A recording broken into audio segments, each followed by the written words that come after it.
you don't need to see that. Okay.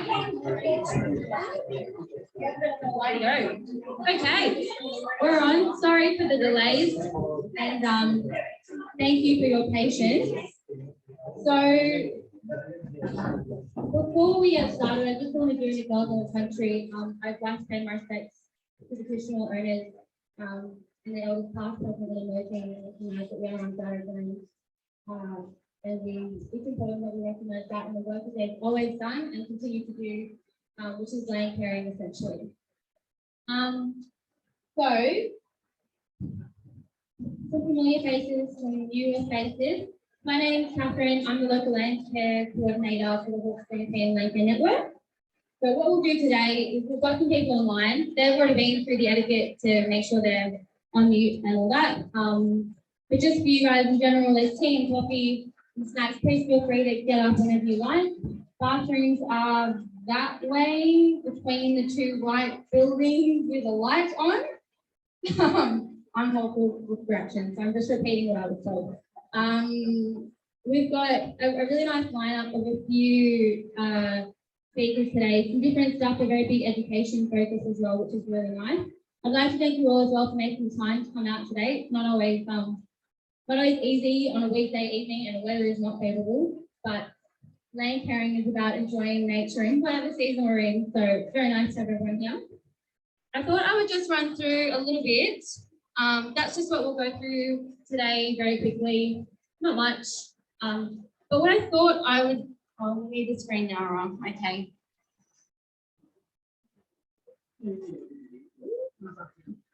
Oh, can we just push this back? So I want to see if we can just push the presentation back a little bit so you can see the full screen. No, that's okay. We can fix that. We can narrow it. We don't. Okay. That's all right. There isn't too much on the edges. I don't think. It's just green. It's just green here and there for the whole way, right? Do you want me to do the slides? No, that's all right. I won't be talking the whole time. So I thought I'd just, most of you know this, but Landcare is a community-based organisation. Our focus is on providing support, resources, and on-ground assistance to landholders, and specifically anything land management based, whether it's improving sustainability on your farm to improving the biodiversity on your property. The two are not unrelated, but everyone starts at one point and ends up at another, hopefully. My role specifically is a little bit of a unique one in terms of coordinators, in the sense that I'm actually here for 4 specific government areas to focus on, and they are Penrith, Hills, Blacktown, and Hawkesbury. Yep. And so I work specifically in those areas, supporting landholders, working with councils, working with schools, and representing the region on a foreign and larger project. As you can see there, look at the space. I'll walk forward. So a little bit of a summary, and I like to use images because it describes it the best way. In terms of a connected network on the ground and groups that we support, these are some of the community groups that I work with and that are part of our network. I'm not going to read them all out, but you can see them there. The logo, the black logo is McDonald Valley Association, and the hut on the other side is Malaysia Progress Association. And we're always building new groups. There's a few members from up and coming groups here today. So it's a space that's always shifting and changing, growing, I should say. I also we work with councils and state bodies to bring the best things that we can to the region, make sure not overlapping, making sure that landholders and the community are given a clear message and that their needs are met in terms of education and support. It's a wonderful connection. It's been a really nice one that we've been able to grow over the past 2 years. And then the other things that we work on are regional projects and partners like Ozfish, the university, Western University, conservation volunteers, land for wildlife, they're all there. And that's in terms of their broader projects, bringing them into our region on a local scale. Again, fantastic group of people. It's a really diverse region. So that's it from me. I will talk about a little bit about how you can get involved later. But for now, we have 7 Landcare snapshots that are going to be presented today. A little bit different to last year's, very exciting. Each of these Landcare snapshots happen within one of the government areas, and there's a representation from all of them. The first one is Danielle from CHEN. She'll be talking about Platypus. And then I'll just introduce the rest as we come along. So Danielle is the Caddies Web Project Officer for Caddies Environment Network. We're based out in Cannon Grove and do a ton in the Hillshire. Yeah.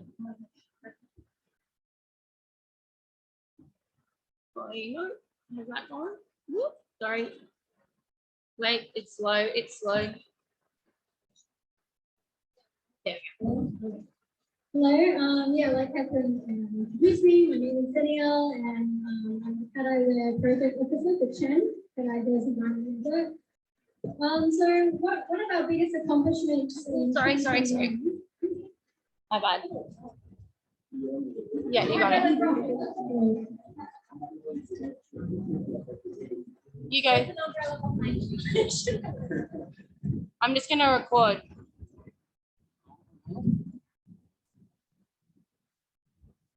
Oh, you're good. All right, off you go. Sorry. Yeah, so despite COVID, we really accomplished a lot this year, and we're really proud of it and really excited to see where this group is going. So just to give a little bit of background, so in the Hillshire, there were rumours of platypus here and there from fishermen, local fishermen and landholders, but there wasn't any actual evidence, solid evidence. So CHEN, partnering with Sydney University and Sydney Water, were able to do some EMA testing. And if you don't know what that is environmental DNA. I'm sure you guys have all been hearing about it now. It's hot topic. But it's pretty much finding traces of DNA in the environment through air, through feces, that type of thing. So we tested the creeks within the Caddies catchment. Just so that they can hear you. Oh, yeah. Sorry. So we tested the creeks within the Caddies catchment, and we got 9 out of 18 positive results. So from then on, we've been really working to formulate a voice for the platypus within the Hillshire. And what better way to do that than forming a Landcare group?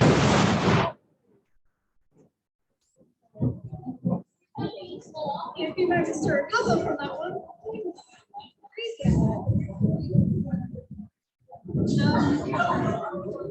Anyway, so after knowing that there's platypus there wanting to be a voice for the platypus, we created this Landcare group. Now, this Landcare group is made up of 6 landholders that back onto platypus key creeks. And what we're doing there is we are repairing riparian zones for the platypus. So on this day, an amazing landholder, Susan, we got a bunch of volunteers from across Greater Sydney with the help of CVA, Conservation Volunteers Australia. So we got people from all over Sydney coming and learning that there are platypus here in Greater Sydney. These are the things that we can do to help them. And it's just a form of knowledge sharing and sharing the information to the rest of Greater Sydney. Hey, we've got to look after our waterways because guess what? We've got platypus here. So we've had a few events and of removing some of the invasive weeds there. So privet was our main target, as well as montana and tobacco. Moving forward though, with the help of creating canopies, the project that Greater Sydney Landcare are doing, we are going to be able to have 2 community planting days next year in February, where we will be planting native sedges and grasses and plants along the riparian zones, replacing some of those invasive weeds. So that's going to get a whole bunch of people together and it'll be very rewarding 2 days. So yes, thank you very much, everyone.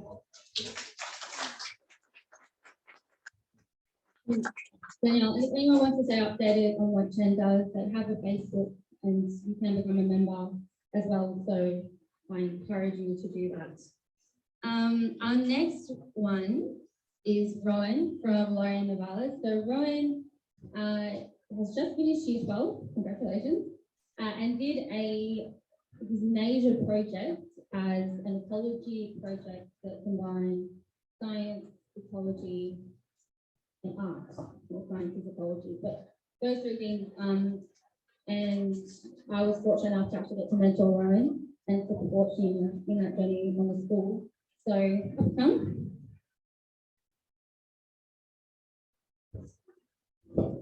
Thanks, Katherine. Hello, my name's Rowan. My pronouns are he, him. So this is my project, the Story Tree, that I presented at the end of my year 12. So my project was to observe different areas around the bushland of my school, which is fortunate enough to have bushland on it, which Danielle has been supporting a Landcare group at my school, which is great, which actually helped some of my research. So I set up 4 quadrats, which is on the next slide. Don't know how to change. Okay. So these are my quadrats. This site here is site 1, which is where the Landcare group that Danielle supported mostly focused on, but this little area was sectioned off from my studies.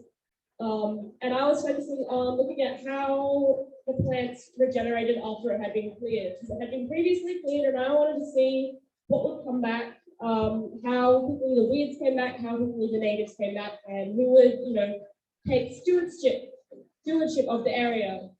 Site 2, it was actually situated on the bank of Jurrell Creek.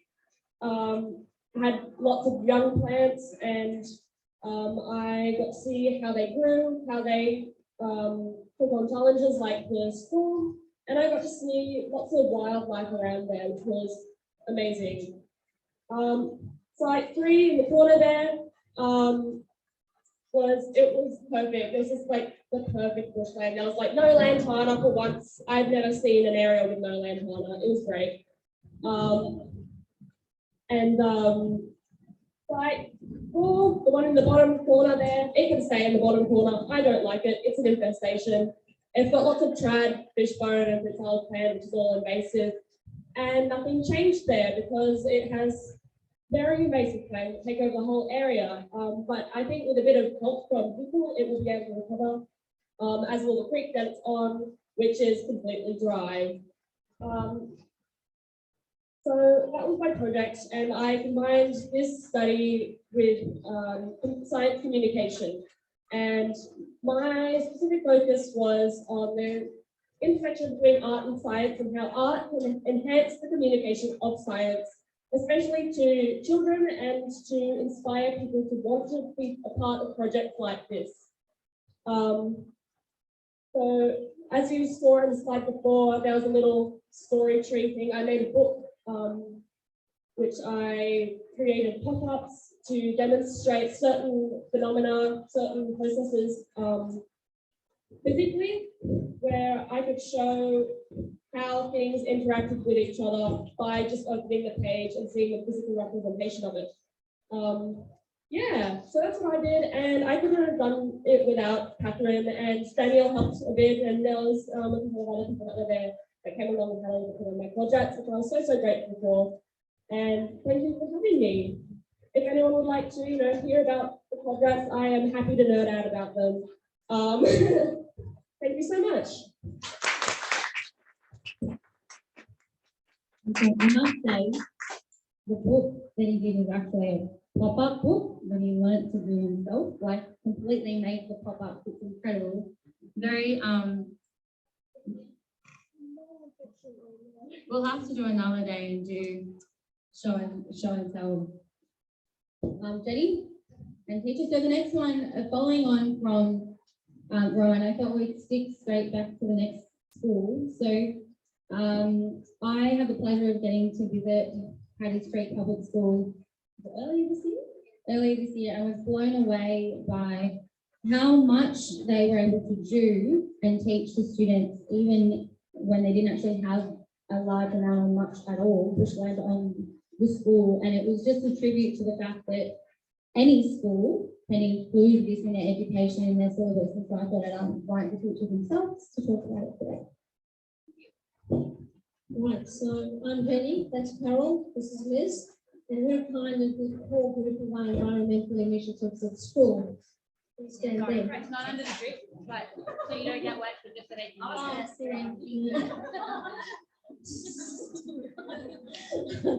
Right, so when we started this, we actually came from a quality teaching round where teachers observe each other and decide on other ways to teach and better ways to teach and ways to engage kids in their learning. And we decided we couldn't just leave it there, we had to actually bring in a project. So our first project, I think, was to empower students to use their learning in authentic ways. So what they're learning had purpose and they delivered projects within the school. And we've done quite a few of those. And I'll let Carol introduce the first one. Next slide. Yes. So to give you a bit of background, we're a school in Glenwood, which is in Blacktown. We have about 1,000 students. They would not be exposed to half the things that you guys do with Landcare and all the initiatives you have. So a lot of this was brand new to them. We started by investigating and asking questions about waste in our world, in our school. Being a school of that size, the amount of waste we were actually creating was phenomenal. And it wasn't until we drew their attention to it, started asking some questions about it, conducted a waste audit, that the realization of what we were doing just as 1,000 students at the school actually struck. And how are we now going to fix it? So with some very guided questioning, we got the students to think about what waste are we creating, where does it go once we create it, and what can we do better to solve the situation. That's it. And so we landed up streaming our waste. You can see we've got our little smiley face things over there. We started with our, we always had the guy we call garbage truck, this little fella over there. He's our yucky bin, he's the landfill bin. So after that, we introduced Recycle Vault, which was our little yellow guy. He is the commingled recycling. We had our squishy plastic Sam, which is our little guy, and he was all our red cycle type packaging, plastics, sandwich bags, all those sort of things. Wombats bin came along the way very, very quickly after that with the return and earn scheme that started. And then we always had paper recycling at our school, but we gave it a bit of a push, and we have our paper poly, which is our bingo recycling paper bin. And so the kids actually sort the waste themselves, they collect the waste, there's streamed waste bins in every classroom. And as a result, we have seen a significant drop in the amount of landfill waste we actually have at our school. And kids are actually starting to realize now that, you know, if you recycle this, how do I do it better? Can I reuse it? Things down to the new food, bringing into school the no waste Wednesdays and things like that. So bringing my food and packaging that's reusable rather than Ziploc bags and time things and all the rest. So by creating that awareness, we kind of flowed into the home life as well, onto the communities. Then we had a story about, I might let you take this one. We have a lot of Sikh students at our school because we're near the big temple in Glenwood. I'll let you take this one. So when I was teaching year 6 a few years ago, I had these students who were actually really quite disruptive in my class. And we introduced this waste project as part of our learning persuasive writing and all that. And I came back after the first term holiday and they had this video for me where they'd gone to the Sikh temple and they'd been digging through the gardens and they made this video and they went and showed all the main Sikh people to say, we can't keep on doing this, we've got to fix our waste here. It was hilarious. So it went out and I had other girls walking around and timing themselves, picking up waste and then weighing it and saying, we did it in 2 minutes, this is how much waste we picked up. So they took it outside the school, they took it on and it had an impact. So, and then parents were saying, well, where's your bin today? Occasionally during COVID, we had to take the bins out of the playground because we weren't allowed to sort in the back. And we had kids going, well, where are our bins? Where am I supposed to put this? I can't put this anywhere. So it has an impact. It's been a tough task, and there are people that don't take it on, but if you keep at it, it works. That was our first project. Second one? All right, so this project is we had a piece of garden in our school which was overgrown. It had nappies, weeds. It was just disgraceful. It was actually a fire hazard. And we took it on and we said, well, what can we do with this? And we actually had a group of kids from year 2 to 6, not all the classes, but select classes, who presented the project, went to the principal and said to him, we want to fix this garden. And one of the persuasive things was, when we asked them how we do it, they said, well, let's just set fire to it. So we thought, well, we can't do that. That came in the problem solving and, okay, well, yes, that could probably fix one problem, but what could the other problem be? So it's that critical and creative thinking, that problem solving, which everything came through the curriculum. It came into science, it came into maths. We put it into English with persuasive writing and report writing, all those things that we teach. And where you see the boardwalk going through now, that used to be an overgrown mess. The men's shed actually put that boardwalk in place, and Bunnings helped us with the supplies. That went on to Cumberland Plain. We did a massive Cumberland Plain project to show the impact of Cumberland, that there's only 6% of it left, and what's happening to it, and why is it happening, and what is the impact on the environment. And our kids did the big study. They did all the research. They came up with which plants should we be planting, where do we get them, persuaded our principal again, the persuasive writing and presentations to the principal to get permission for the frog pond. And they actually, you can see them, they actually put the frog pond in. And they researched which frogs we could potentially get into it. So everything they did was drawing attention, creating awareness, but not extra work actually linked into what we had to teach, part of our curriculum. And then the most recent is our native bees. It was actually a year 3 project this year. They, again, our pollinators, they did a whole research around it because it was living world habitats, life cycles, and they delivered the native bees this year.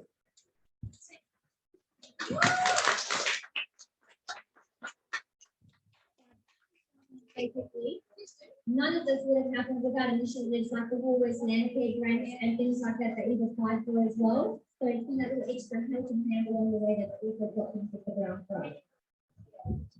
Grants is actually what got us going because we weren't allowed the funding. So we got grants, and if it wasn't for that, we would never have got off the ground. So all the people are putting out grants, fantastic.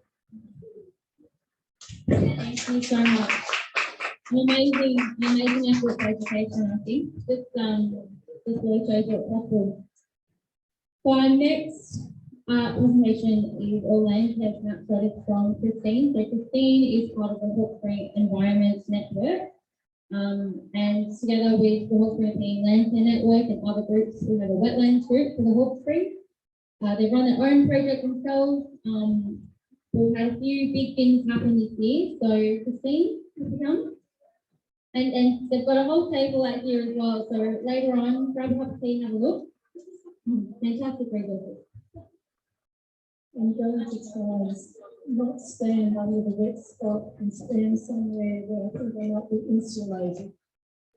Okay, as Katherine said, I'm from Hawkesbury Environment Network, but we're very much involved in this Hawkesbury Wetlands group. The group is associated with applying for 2 different grants from the Communities Environment Federal Program. We were successful, $20,000 for each grant. So that was a total of $40,000 that came into the Hawkesbury to spend on the topic of wetlands. Now, that money was used to do 2 things. It was used to do a condition assessment. This project was run through Hawkesbury-Nepean Landcare through Katherine, and the Hawkesbury River County Council managed that. And that was a very successful project I'll tell you about. But the other project was a restoration project that Hughes were doing in Richmond. And Hawkesbury Environment Network managed that one. We didn't like that because there was a rule that you could only receive 1 grant. So we were very sneaky. We spread the money and we got the 2 grants in the one time frame. In the condition assessment, a professional ecology group came and worked with the wetlands group to survey 35 different wetlands across Hawkesbury and a little bit in the hills area, taking a snapshot of the condition of these wetlands that hadn't been visited or surveyed or tested for 20 years. So we're bringing our information up to date with what's going on the ground. That allowed a lot of things to happen. We were able to look and see what condition the assessments of the wetlands are in at the moment, but also to look at what needs to be done to actually improve those wetlands. So the group were able to give us a very clear direction of where to go. What sort of actions are needed into the future to actually improve these surveyed wetlands? So that means that landholders and the local government and other organisations like Landcare have a direction to go. Suggestions were also made as to how, with limited money and limited resources, how we could help work with landholders by providing them information and assistance. Things like helping them write grant applications so that private landowners could get some work done on their wetlands. We also, as part of that project, we had a rapid assessment day, and it was just like today. It poured. We were outside following the process that the ecology group used, and we were looking at long-necked lagoons. So we've been trained up to assess wetlands. That means we can monitor changes in the wetlands into the future, as well as look at new wetlands, the ones that we didn't get to visit. Katherine has some ideas of where we're going to go with this. When the report is released, how it will be shared, and where the stakeholders will be able to take action into the future. This is an example of the information on just one wetland. So this was one called Weenie Lagoon. That's like a picture of a few different pages in the report. So you can see the sort of, you can't read anything, but you can see the sort of information that was gathered. So a lot of testing was done on site.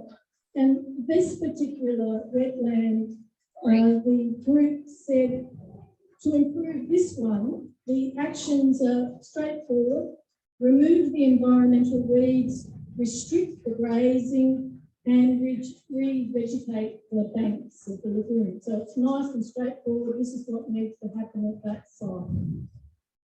The other project, if we go back just one slide, the Hughes Lagoon project that Ken was involved with had a very different focus. It was all about raising awareness of the fate of wetlands to the public. It was a demonstration site. We picked Hughes Lagoon because it's a very frequently visited location in Richmond. You may be aware of it. Lovely picnic grounds, but it's a very nice little wetland, and we were able to show what restoration and work could do on site. We also used it to develop some interpretive signs to communicate information about the history of the place, Aboriginal connections, colonial history, and then the bird life and the biodiversity in the wetlands. So we installed 4 interpretive signs, and on the table you can see what those signs look like. And I've got some publications that we produced that we will be sharing with the community every time we go out and meet with them to tell the story of wetlands. So our project was called Valuing Our Wetlands, and that's the message that we're trying to get out to landowners. We hope that next year we can actually get a bush care group running at Hughes Lagoon to keep the improvements going forward. And we've been invited to an awards ceremony by Keep Australia Beautiful. So we have to wait and see what happens on that day in January. Okay, thanks, Katherine. Thanks, Christine. One has been a fantastic project since I joined. It's completely transformed. It's really become a really, not just increase the biodiversity, but the education and area that people can really learn and gather about the wetlands. In terms of what we have planned next year, which Christine kind of touched on, the original group consisted of a lot of stakeholders that had decided on things like the wetlands assessment grant and other key commitments to wetlands. Given the past 2 years, communication has faded a little bit. So the aim is that now that we have this wetlands report, to get everyone back together and really discuss these are the outcomes of the wetlands assessments have been done. The recommendations are reasonable recommendations that can be done with minimal funding, respectively, and get everyone back on board as to how we're going to commit to restoring our wetlands and improving them again. They're a major part of the region, and not just as part of the biology and the physical landscape, but culturally. And they give a lot back that is very underestimated. Wetlands are very misunderstood, and there's a lot that needs to be done to re-educate and bring that awareness and love of wetlands back that used to be here in the past. All right.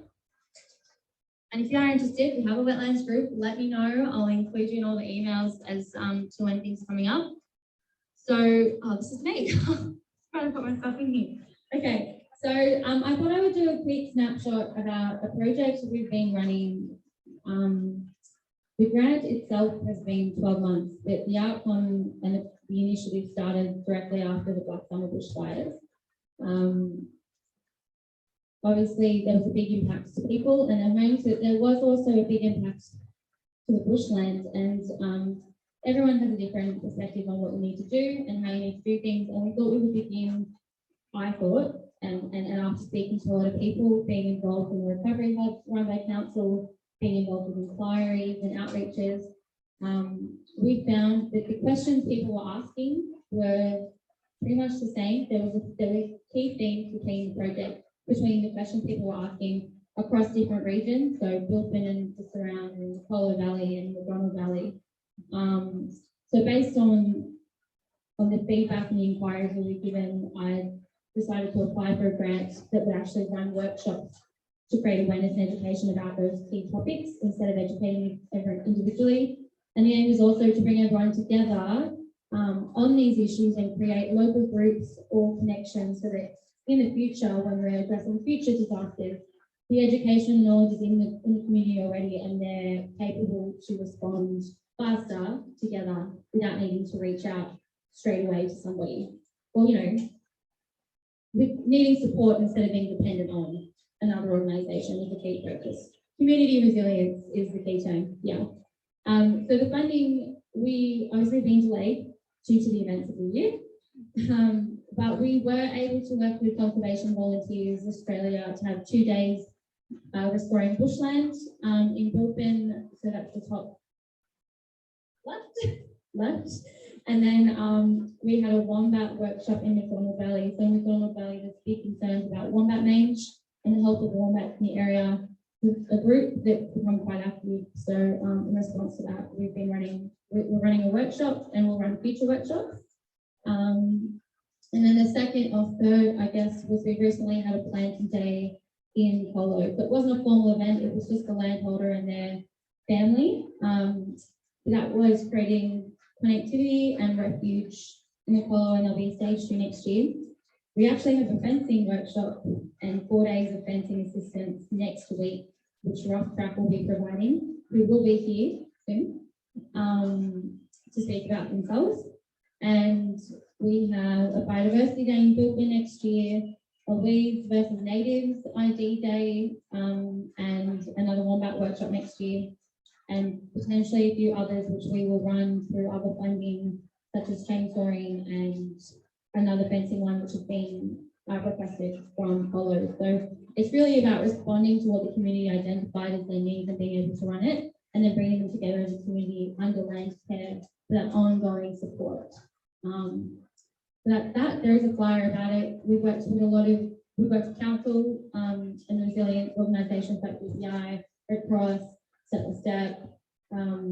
I've been invited to sit on their recovery outreach team, and it's eye-opening to see the process that happens to support people. And it's an honour to get to be part of that in terms of the conservation side. That's me. Rough track not here yet, so we're just going to skip ahead. No. The next one is Natalie. So Natalie's from Cumberland Land Conservancy. They are out in Mulgoa doing fantastic work to restore properties in the Cumberland Plain. I won't say anything else. Hi, so my name is Natalie. I'm the recently elected Vice President of Cumberland Land Conservancy. So bear with me. I've probably been with them about 2 years, but I'm also the property manager of our smallest reserve at Agnes Banks, which we call Thornville. It's only 2.2 hectares. But we also, under our care, have 3 other properties, which we call Wombat, Marsdenia, and Wallaroo, all within the Penrith area. And we acquired these under conservation agreements with the New South Wales Biodiversity Conservation Trust, so that we could set them up to restore native flora and protect wildlife. So one of our key activities that we do is obviously bush regeneration. We, across our 4 properties, run monthly bush care events, which you can usually find on our website and our Facebook. But obviously with disruptions this year, we weren't really able to have them run every month, but property managers were still out there assessing our properties, making sure that they were safe and secure. We did have some instances of trespassing and that kind of stuff, with people being locked up and wanting to get out and find somewhere new. But they're strictly for event purposes, and you know, we don't want people going in there and disturbing the wildlife and that kind of stuff without us knowing. Some other things we've been up to is some ecological burning. So if you jump on our Facebook, there's actually some good drone photos, and you can actually see one in our slideshow of our largest property out at Wallaroo and Mulgoa. We had assistance from the Wallachia Rural Fire Service and the Mulgoa Rural Fire Service, and they used it actually as a training day. So that was also building community capacity with new fire recruits. They obviously had a bit more of an uptake after our bad bushfire season. So not only did we get some ecological burning and burn our pastures, but it also gave the local brigades a training opportunity in Penrith to actually demonstrate what pasture fire looks like. Should I wait till the end? Yes, wait till the end. Sorry. Other things we do is we still do stream watch. So we've been doing that for quite some time and have a lot of data. So we still run stream watch at Wallaroo on Mulgoa Creek, and we still capture all turbidity and salt oxygen and assessing the macroinvertebrates inside the water body. So we still do that as well. Another thing we do is pest management, especially on our 2 larger properties. So out at Mulgoa, pests, animals are still quite an issue with especially deer and foxes. So we were able to run the Mulgoa Vertebrate Pest Management Group in association with Greater Sydney Land Services.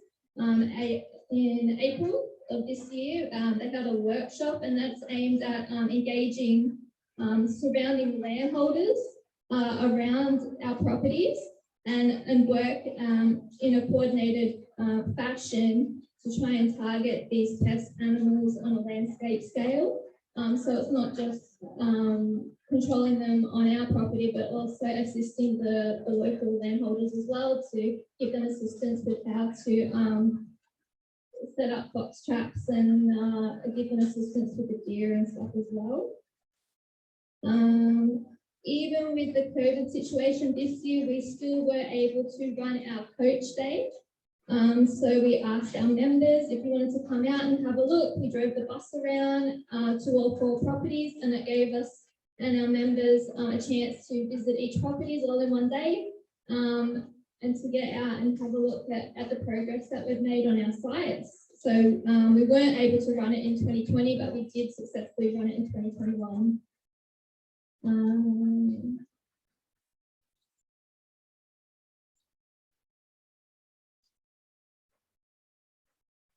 don't think I have much else, but we've just updated our website with events for next year. So obviously bush care, stream watch. We also do bird surveys and animal monitoring as well. So I've just got to update that on our Facebook. But yeah, we're hoping to get back into it next year.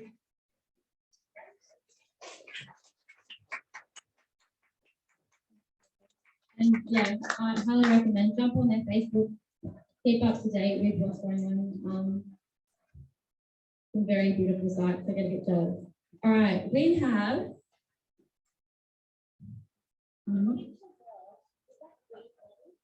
who's on? All right, we're just waiting. So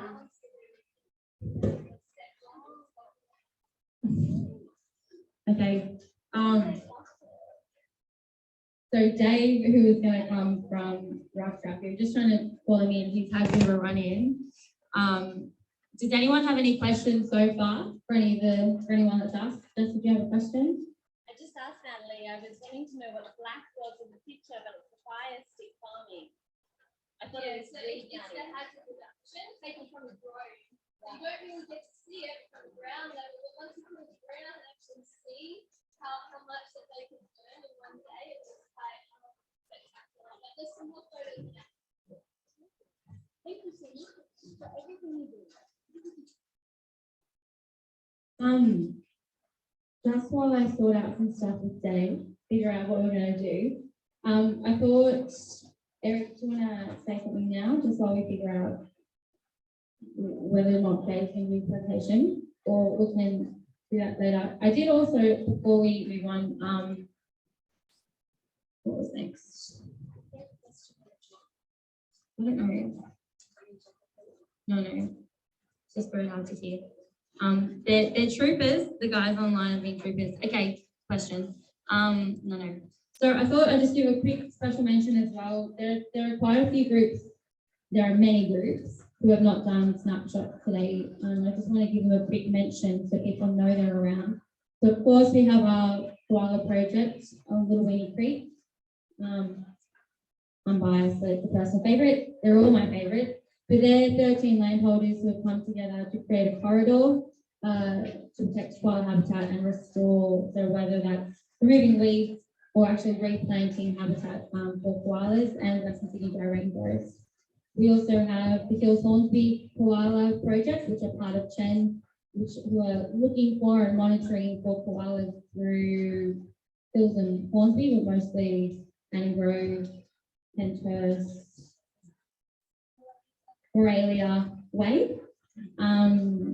Mulgoa Valley Landcare, who are out in Penrith, who manage a lot of sites that connect to the corridor that CLC do as well. They do a lot with schools. A fantastic group, always looking to help the members. The group in McDonald Valley, who have now established themselves as Valley for Wildlife, who are looking out for wombats and other key species in the region and trying to address the concerns around the species and the human wildlife conflicts that can happen in rural areas. I can't think of any of those off the top of my head. Obviously, all of the council bush care, all the councils have their own bush care sites, which I always recommend having a look at. Even if you go for a one-off, it's nice to see a different area.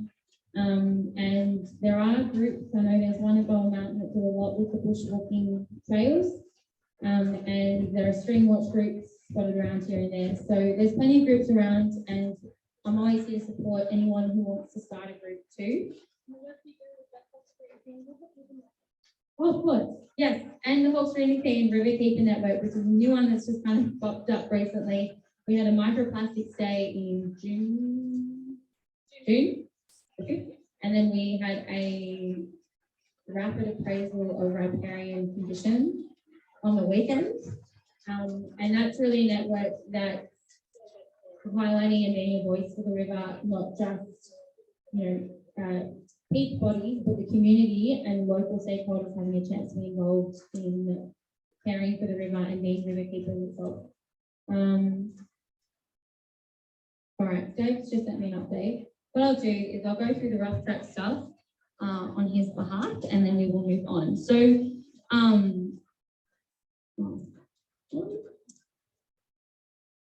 do I make this play? Play. It's just a cool sign I do. So Rough Track is a charity, and they work with school kids that have, fallen through or finding things a little bit rough. A lot of their programs, hands-on based learning, teamwork, taking the kids out to farms and fields and really helping out and working together. They're a fantastic group of a fantastic charity, and in fact, fantastic cause. The kids are amazing. I'll just open my phone so I can see the notes that they sent me.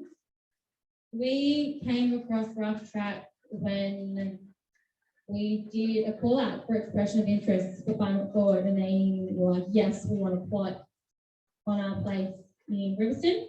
And from there, we worked to get a plot. We worked with Bunnings to get a lot of materials donated. They've helped out at our Climate Forward plot at the Secret Gardens, helping that set up. And I've also connected them with a lot of other properties that they can help out at. So there's a few there, the two market gardens, this one and this one, that's out at Hebron Farm in Lower Portland, a beautiful market garden that they now go to fortnightly, depending on the weather.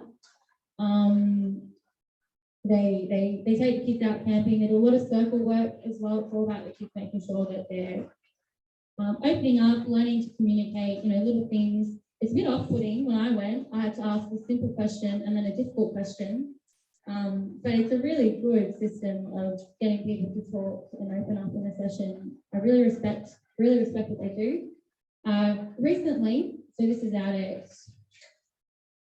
that's out at Secret Gardens, isn't it? Oh, that was at their farm. Oh, that's right. That was at their farm. Okay. Which is out at Riverstone on the road. You can see it from the road. They are currently, through funding, helping out at the Commons in McDonald Valley.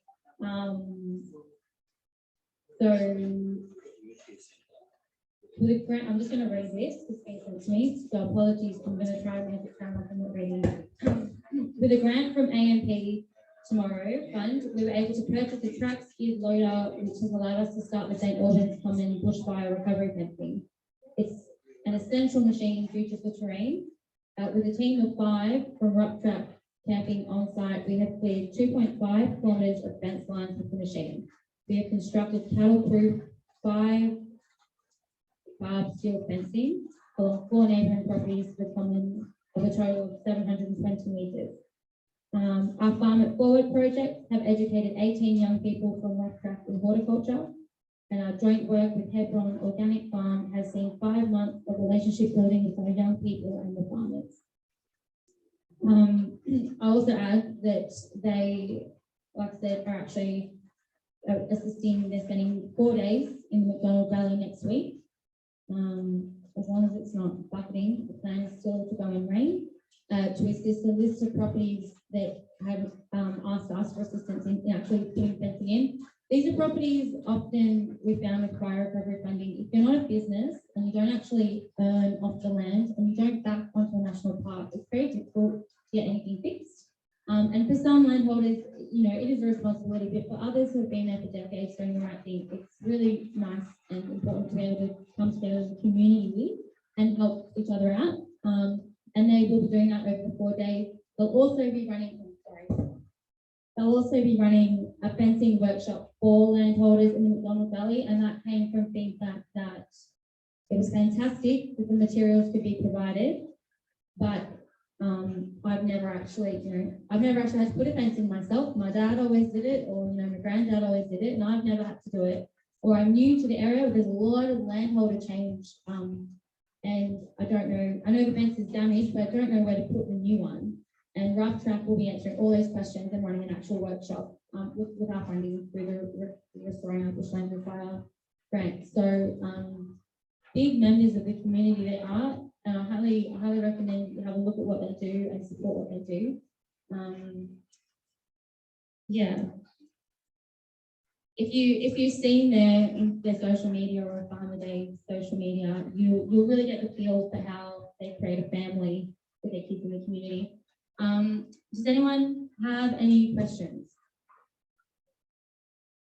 Do you still have spaces for your fencing workshop?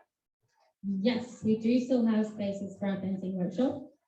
The link is on social media, but I can send it around tomorrow in a follow-up email.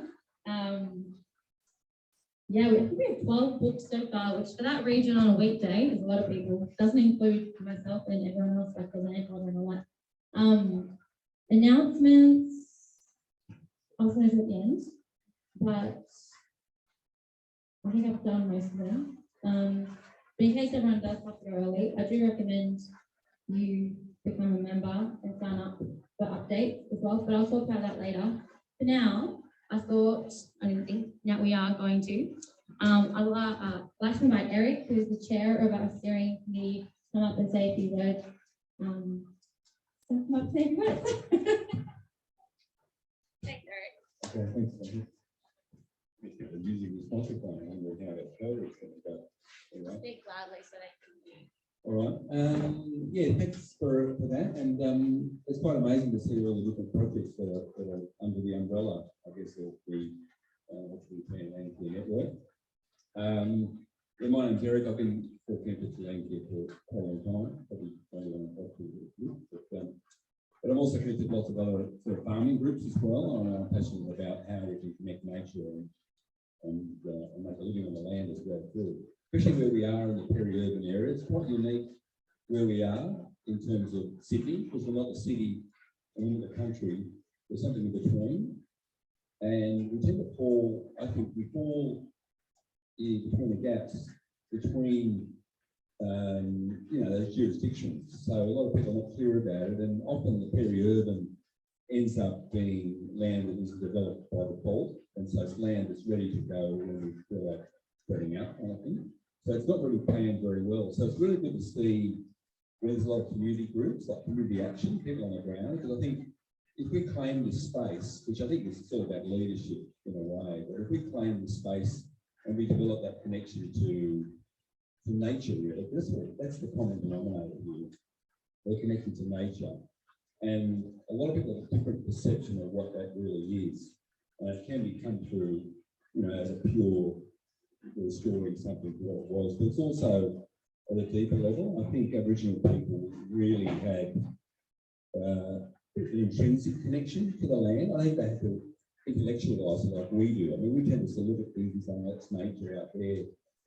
I don't really think that they did, and we're really understanding now about their deep connection to the land, and we're learning from that. And of course, the fire stick farming method is one example of how they managed the land with a deep understanding, and it wasn't intellectual for them. They didn't have like a book where they could say, right now on this day and this time.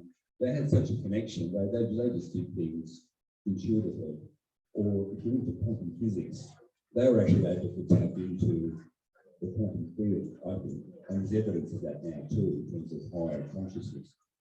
But the work that we're doing is really important, I think. So the Hawkesbury-Nepean Landcare, it's great that we're all sort of under the umbrella. Everyone has a different perception of how to go about it and what to do. But I think by connecting that as an umbrella, we can actually share stories, share resources, and build confidence more than anything, that we can take ownership of a lot of the activities.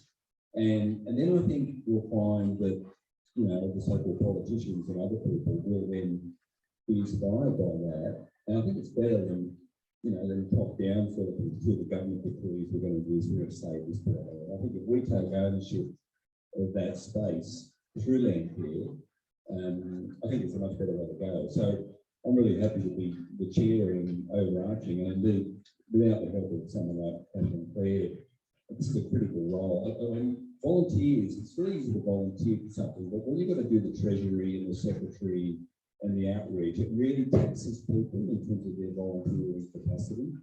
And when we can get someone, like Rowan and Katherine, who's really there as a support, then it becomes a lot easier for people to then join in and then get involved, but then enjoy it. I remember the Hawkesbury Rainforest Network too, that was often the most social group, and it was really great to get together with people and share that sort of love for nature collectively. But there is a few things coming up. We're looking to try to create a farming subgroup, and I'm actually involved with Hawkesbury Harvest, the farm gate tail farm tourism. As Katherine first mentioned, there's a lot of people moving into the area, the Hawkesbury. So there's some great opportunities, I think, for sort of peri-urban or urban farming, where we can build food security, and also tap into, I think, climate change is often mentioned these days too. And I think there's a lot of awareness now. There's a lot of resources being put into helping people deal with that situation. So we're locking up carbon in the soil, for example, is a great way. So the problem is the solution. By locking up carbon in the soil and actually building through forests and ecosystems and building biodiversity and complexity, it really then picks up that carbon and does a great job. And indeed, there's actually now quite a lot of incentives now. We're not grants, but there's sort of incentive payments, stewardship payments, accounting for nature. All these things are coming on board. And I think by us sharing all this information together, we can all tap into that as it's appropriate and really go forward and really enjoy doing it. I mean, I read a good book lately. He says, he gets up in the morning and says, I don't know whether I need to save the world or savor the world. And so I think we need to find ways in which we can do both of those things at the same time. Thanks a lot. I really appreciate your support as chair in the past year and everything in terms of Landcare Network. I know it's not up there, but I would actually like to invite Philip Bryce to come up and have to say a few words. So Phil is the biosecurity leads coordinator at Hawkesbury. Did I get that wrong? No. Okay. At Hawkesbury County Council. The Hawkesbury County Council is the host of my role. They do fund quite a few days and provide all the resources and the professional assistance and management as well. We work very closely together. It's a really nice synergy. But Phil, okay. Thank you. Yeah, so I'll just speak from the host perspective. This year has been, I would say, Katherine now working with for 2 years. The first year was amazing, but yeah, she's sitting around one in this year again. I think we're up to 3 or 4 groups off the top of my head that she's created this year, which is absolutely amazing to see. As the County Council, we're more than happy and continue to grow our relationship with Landcare and happy to stay as the host organisation. It's just amazing turnout that we get from references from Katherine's landholders coming to us for help, and also from my role as the biosecurity, one of my staff members is always out there face to face. So we're forever passing people under Katherine. And I think that's already grown into one group up in the Auckland, Little Island Estate, something like that. So yeah, it's fantastic to see, and the relationship plays back and forth. We also fund a fair few hours. Now they're Katherine and Heaton, I'm going to get the numbers wrong. 50 hours, is that correct? No, that was wrong. I knew I got it wrong. 50. Oh, 200. Wow, I was way off. 50 Sorry. a government area. 50 per LGA. Okay, so 50 per LGA. So 200 each year. Yeah.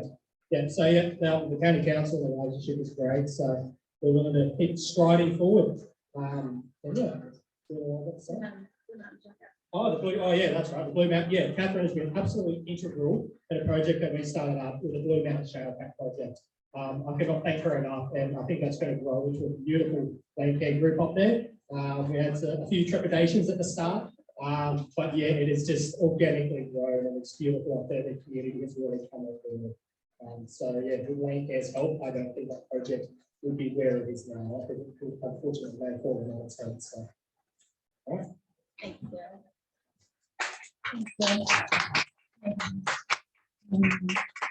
Yeah, so the Blue Mountain Shale Cap project was ground truthing where predicted Blue Mountain Shale Cap is. It's an endangered ecological community, and And the aim was then to identify priorities to restore, so through weed management plans, and develop a group that can look after it as well. So that's all through funding HLCC disciplines, but it's been a pleasure being part of that project. It's a very community-driven one. Looking ahead, I don't have a slide for this. No, I don't think I do. I was just gonna go off what I was gonna say. So looking, sorry. So looking ahead, it's very hard to predict what the next year will be, given the past 2 years have been full of ups and downs. We've done a lot despite those 2 years. It's almost daunting to think what we would do under normal time, but a lot, hopefully, and a lot more community engagement, a way to get people really rolling, like in and rolling, so that we can develop those relationships and confidence with new people being involved in the committee. Like I said, we have quite a few events. I'm not going to list them all because you don't need to stay here all night. But really look out for things like the Wetlands group, the forum, things that CHEN is doing, Platypus, things are happening in the CLC in Wonkola with existing groups, but also, I mean, most of you here already do, especially online, but keep an eye out for what could be done. I'm not everywhere, no one is everywhere, but often we're in, one pocket of a region very well. You know those people very well. And if there's a lot to be done or there's something that you see that could be done, have a chat with your neighbours, have a chat. Has anyone else noticed that, that wetland doesn't look like it's being looked after? Has anyone thought that maybe that reserve could be better looked after? Landcare is really, it's about that, keeping your eyes open to what could be done and then mobilising ourselves to do it. And I'm here to support you with that, and so is the rest of the steering committee and the group. So I encourage you to have a look at that. Obviously, usually the things that are closest to home, and we have a few people here who have recently started something up in Claremont, which is fantastic. There are also a lot of other programs that I don't run, but I highly recommend you look into. Stream Watch, which just runs, so that regular water monitoring test, and they're going to be including creek health and vegetation surveys in that for a more holistic picture of our creeks. Creating canopies, so Bronwyn, creating canopies from Greater Sydney Landcare Network are providing trees and planting trees across the region. Quite a few properties in our area, but if you want to venture out somewhere else, sign up to be a volunteer and go plant trees, somewhere else in Sydney, or in our local area, Hawkesbury-Nepean, Riverkeepers, you know what I mean? We'll be running more things next year as well. And of course, we have a Greater Sydney Bushcare Landcare gathering happening in February. There's an information sheet for that up on the desk. A day a bit like today, I would imagine, but bigger with a few more things involved to mobilising people. So just keep an eye out for those things, whether it's via email or social media, and that is a very nice segue into staying connected. The best way to know about things that are happening, I really don't like doing this, but it is my job, so is to be a member. Yeah, doesn't cost you anything. The reason it doesn't cost you anything is that we encourage you to be a member of our network to stay up to date and to attend regional events, but to join your local group, such as PEN or CHEN, and commit to supporting them through whatever the cost of membership is for them. Because they do fantastic work and they are fully, mostly volunteer driven. We have social media, we've got Facebook, we've got Instagram. There is a new platform called not new, relatively new, Landcare. So there's R at the end, got a blue turquoise logo, depends how you see colours. And that is designed to be a social media for Landcare. Groups can also store documents and videos. We've put all our documents and videos up there because we don't have a website. We may have a landing page soon on GSLN's page, but a website is too much for us to manage at the moment. But through Landcare, we just store all our webinar notes, recordings, uploaded fact sheets, that sort of thing. Same thing, you create a login like you would with Facebook, and just, it's just your Landcare stuff. You don't have to filter through the rest of the rubbish. And if you do want to become a member, There will be a link in a follow-up email, but you can also do the form here today or a QR code. Yeah, look, if you're a school or an organisation, the rules are a bit different. You don't have to attend if you're already doing stuff, but have a chat if you're not sure. And other ways you can get involved broadly. So yes, become a member, help out as a volunteer. If you're someone that thinks that committing to a group monthly is too much, but you would like to attend, you know, here and there, might not be the same site every time. Or if we have a flood and you want to help out with a river cleanup, a one-off or two, please let me know, because we have a lot of people. Oh no,